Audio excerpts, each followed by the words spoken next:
Il est 12h30, soyez les bienvenus dans ce journal. Les titres.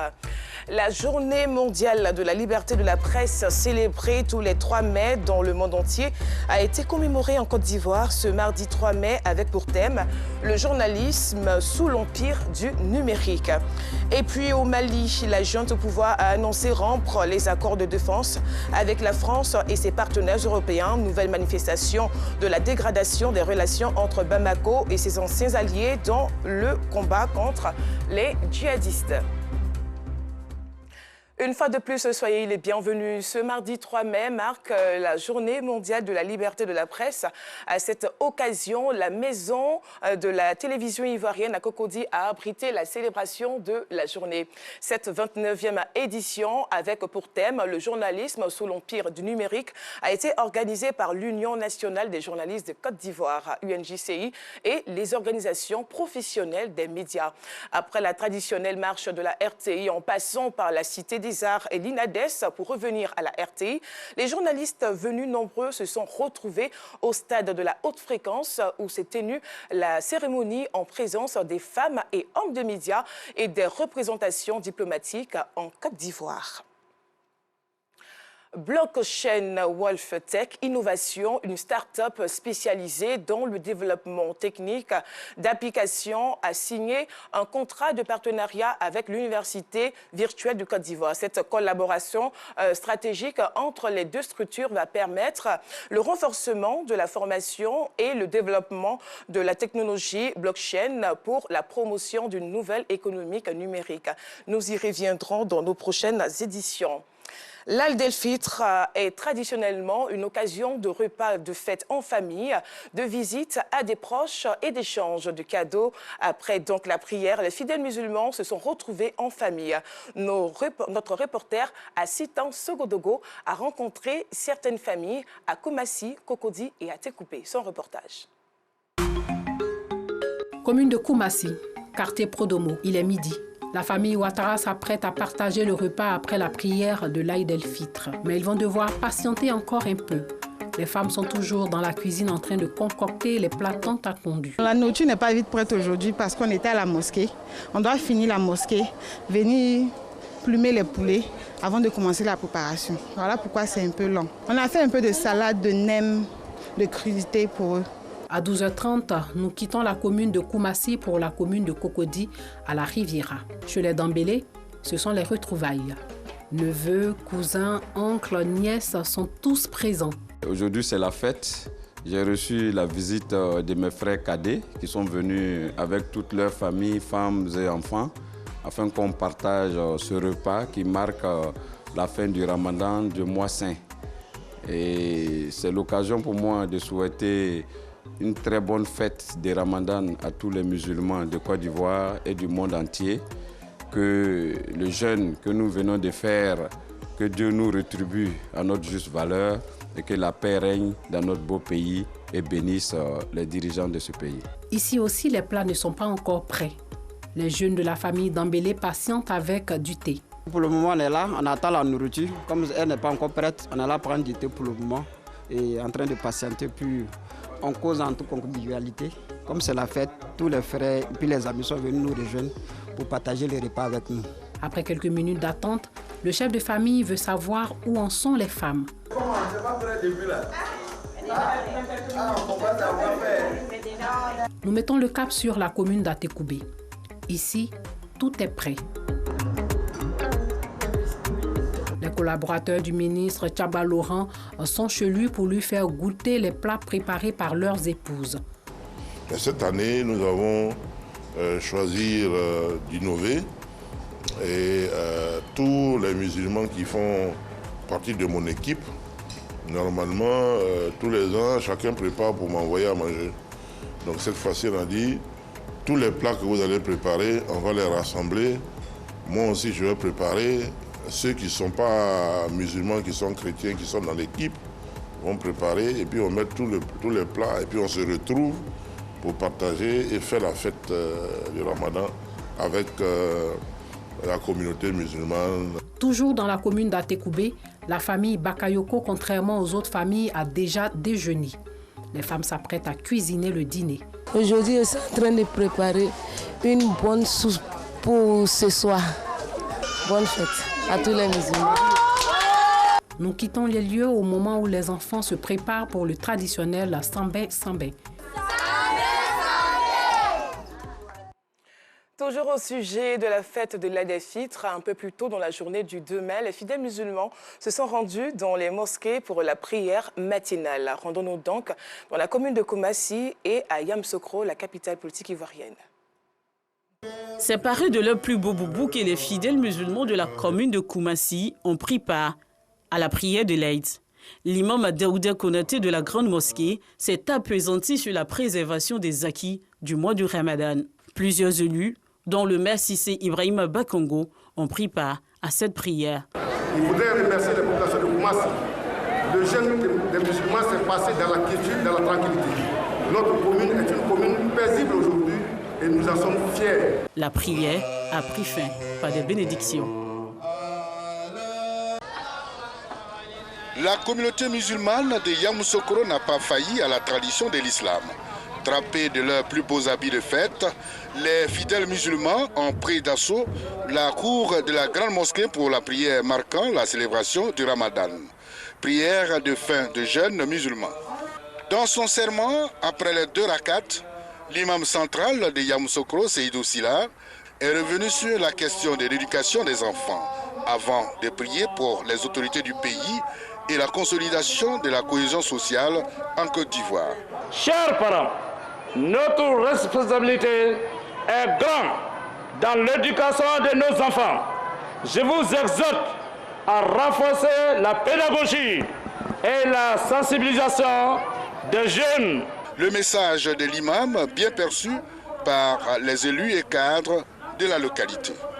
Les prières que nous avons pu faire, que ces prières soient bénéfiques pour toute la Côte d'Ivoire, pour son Excellence le Président Alassane Ouattara, pour les membres du gouvernement. Je pense que l'éducation, c'est le souci majeur aujourd'hui de tous parents et de toute la société d'ailleurs.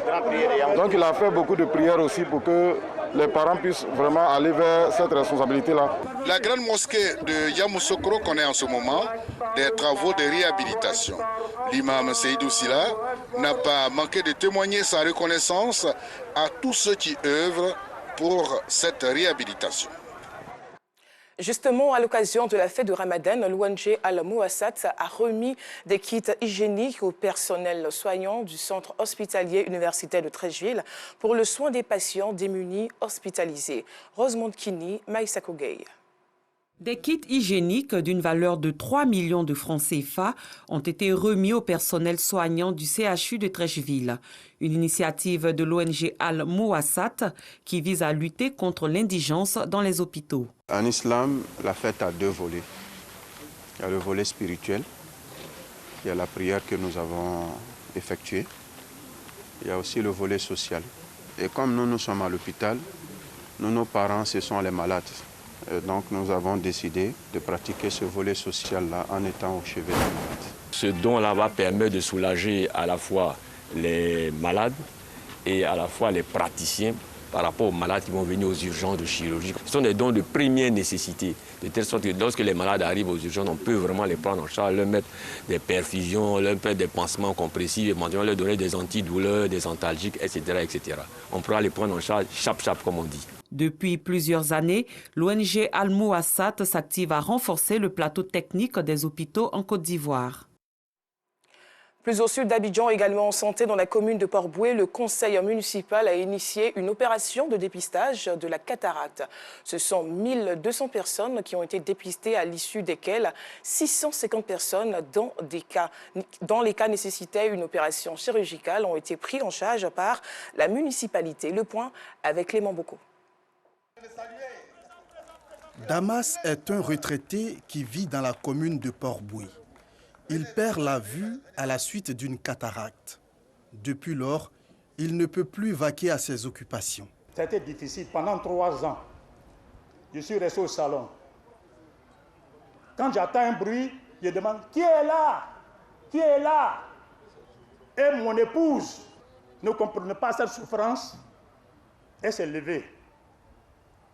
Elle dit « Je m'en vais à la mairie. » Alerté par ce cri de cœur des populations, le conseil municipal initie une séance de dépistage de personnes souffrant de troubles oculaires en collaboration avec le Programme national de la santé oculaire.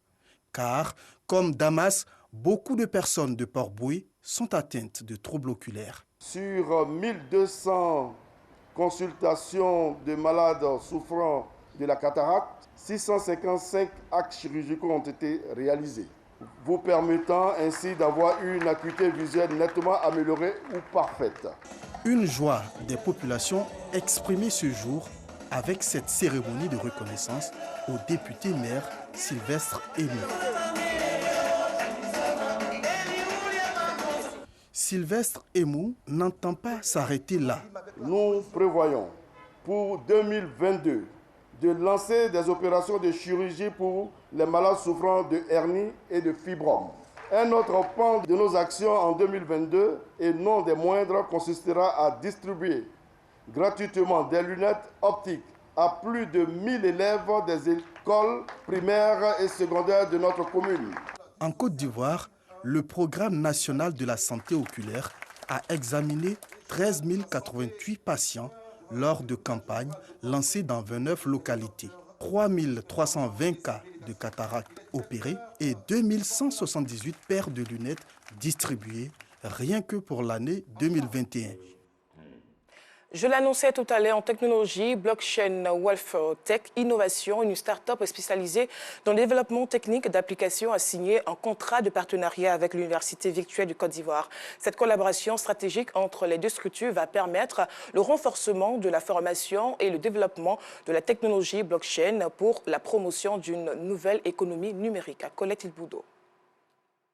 L'Université virtuelle de Côte d'Ivoire, UVC, vient de signer un partenariat avec la start-up Wealth Tech Innovations, spécialisée dans le développement technique d'applications, blockchain et dans la promotion de la nouvelle économie numérique. Une occasion pour les étudiants inscrits à l'UVC et toute personne désireuse de se spécialiser en développeur de la blockchain, architecte blockchain ou développeurs de contrats intelligents d'avoir la possibilité désormais de le faire en Côte d'Ivoire. Pour le directeur général de l'UVC, professeur Koné Thiomoman, ce partenariat est une belle occasion.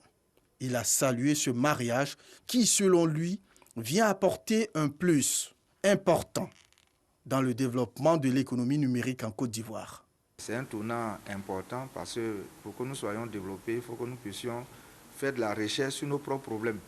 Aujourd'hui, vous voyez, on va voir comment la commerçante d'à côté peut sécuriser un peu son porte-monnaie à travers tout ce qu'elle vend, la confiance, les crédits qu'on fait aux gens, comment la blockchain va permettre de ne même pas oublier qu'on a prêté à quelqu'un. Bon, vous voyez, c'est tous ces vécus de nos sociétés qui vont bénéficier aujourd'hui d'une technologie, n'est-ce pas, qui a déjà fait ses preuves ailleurs. Il a également indiqué que dans ce nouveau monde du numérique, il faut qu'il y ait de la confiance. Et au niveau de la science du numérique, il y a une technologie qui permet justement de mettre en confiance les différents usagers du numérique. Pour Eric Dibi, fondateur de la start-up Wealth Tech Innovations, le partenariat avec l'UVC résulte d'une belle histoire qui est celle de jeunes Ivoiriens qui ont connu la blockchain et qui ont voulu l'expérimenter en Côte d'Ivoire avec des développeurs ivoiriens. Nous avons sélectionné des étudiants à qui nous avons appris les bases de conception de la blockchain et des contrats intelligents. Et aujourd'hui, ce partenariat vient à point nommé pour sceller tous nos efforts entrepris. Comme annoncé dans les titres au Mali, la junte au pouvoir a annoncé rompre les accords de défense avec la France et ses partenaires européens. Nouvelle manifestation donc de la dégradation des relations entre Bamako et ses anciens alliés dans le combat contre les djihadistes. Ici prend fin ce journal. Merci de l'avoir suivi. Le Flash et la grande édition avec Afisiata Karamoko.